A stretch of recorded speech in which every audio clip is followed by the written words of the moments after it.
In India, a spiritual teacher is known as a guru. Gu means ignorance and ru means dispeller. Guru. Therefore, a guru is a dispeller of ignorance. Others believe that guru is derived from the Sanskrit root giri, meaning one who calls.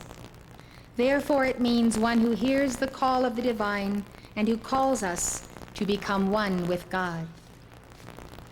We need a guru because we cannot see our own errors. I came to that conclusion when I was about 18 years old. I said to myself, I have done everything I know how to do. To self-correct, to self-purify, I know it's not good enough. I don't know what more is wrong with me. I have to find my teacher. And it was at the age of 18, before I left home, that I felt Saint Germain's presence, recognized him by seeing his picture in a book in my mother's library. And I went on the quest for that guru. And you know what I was looking for? I was looking for a pair of eyes. I would search the eyes of everyone I met, from child to adult, teenager, man, woman, every class. I would study the people, and on the inner I could see that pair of eyes, but I couldn't find that pair of eyes. And so finally, when I was led through a very out-of-the-way, roundabout experience to find the Ascended Master's study group in Boston, and then I was notified that Mark Prophet was coming to deliver a dictation and to teach. And I went there and I sat opposite where he would be sitting. And I was in meditation, and I opened my eyes, and he was before me, and I saw the pair of eyes I had been looking for all of my life. Without any question, I had found my teacher. The teacher being someone in this octave who could connect me to those not in this octave, the Ascended Masters. This was the greatest moment of my life, absolutely the greatest moment, to find that pair of eyes. So I found the one who could show me my own errors, my own rough places, probe my psychology, etc. And I found that there's a part of the self that doesn't want to give up that part of the self. There's a part of the self that wrestles with the guru, even though one has found the guru. And so it becomes quite an experience. And the submission to the guru came to me for two reasons. My love of the Guru Mark Prophet and of El Morya, and my sense, which is a gift of God to me, I call it the historical sense. I've always had the sense of ages past and evolutions and worlds, and where we have come from these ancient times, and where we are going. I had the sense of current history, because I had studied it, and government. I had the sense of where the world was going and where it was not going. And I surely did have the sense of the urgency of the hour. And if I hadn't had it, the statement was repeated to me enough times that if you will not be trained as a messenger and be trained quickly, then we may not have a messenger, because Mark Prophet will not be an embodiment that long. So these are the factors: the knowledge of coming events, the love of the Guru I saw, and the love of the Guru who I was beginning to see day by day.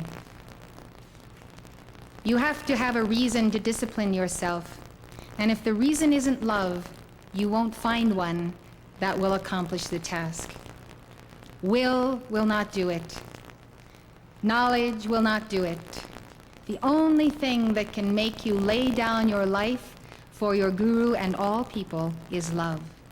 And that love is the love you feel from the Guru, that is such a tremendous love that you can hardly believe there is such a love in the universe. And it woos you to the heart of God. And by that love, and only by that love, will you pass all your tests. Batika Mukherjee writes, "A man who is in ignorance does not know that he is laboring under a misapprehension. To him, the error is truth. It is an outsider who alone can point out the error for him. A guru is someone who has lived in the human condition and understands the path we wish to follow." Swami Gayaneshwaranda writes, "The Guru has had the excellences as well as the defects and difficulties of human life. He has understood them thoroughly, and by means of his experiences and experiments, he has discovered a method by which to rise above them. There are requirements for gurus. First, the Guru must be able to interpret the spirit of the scriptures as opposed to the letter. The Guru must be free from sin, pure in heart, and free from ulterior motive of fame or gain. Most importantly, the Guru must have realized the Atman. If we do not have such a Guru, we will be like blind men led by blind men. The Katha Upanishad calls those who do not have a Guru who has realized the Atman blind men who also a blind man leads. It says, meandering in the depths of ignorance, imagining themselves as wise and learned, the fools run about aimlessly to and fro. Many there are who do not even hear of Atman. Many who hear of him do not comprehend him. He who teaches about him is a wonder. He who understands him is an expert. He who taught by experts knows him is rare indeed." In the Gita, Krishna himself told us that our teachers should be those who have seen the truth. He said, "Ask from them, bow unto them, be unto them a servant." Kabir wrote this poem about the Guru. "O brother, my heart yearns for that true Guru who fills the cup of true love and drinks of it himself and offers it then to me. He removes the veil from the eyes and gives the true vision of Brahma. He reveals the worlds in him and makes me to hear the unstruck music. He shows joy and sorrow to be one. He fills all utterance with love." Kabir says, "Verily he has no fear who has such a Guru to lead him." The Upanishads tell us what to do. Yoga tells us how to do it. Yoga is a method by which an individual may become united with the Godhead. The word yoga comes from the Sanskrit root yuj, which means to link. Yoga has the same root as the English word to yoke. Sanskrit, as you may know, belongs to the Indo-European family of languages and is thus related to English. Therefore, yoga means a method of spiritual union. When Jesus said, "Take my yoke upon you and learn of me, for my yoke is easy and my burden is light," he might have been referring to yoga. Was he really saying, "Take my yoga upon you"? Jesus had a yoga. He followed a specific discipline. There are 4 principal kinds of yoga. Jnana yoga, the path of union with God through knowledge. Raja yoga, the path of union with God through concentration and meditation. Bhakti yoga, the path of union with God through love and devotion. Karma yoga, the path of union with God through selfless work. Different types of people are suited to different types of yoga. But that doesn't mean they must practice only one kind of yoga. Most people combine 2 or more forms of yoga. Hindus say that it doesn't matter which one you choose. Krishna said in the Bhagavad Gita, "Whatever path men travel is my path. No matter where they walk, it leads to me." All yogas require basic morality, including truth-telling, continence, cleanliness, harmlessness toward life.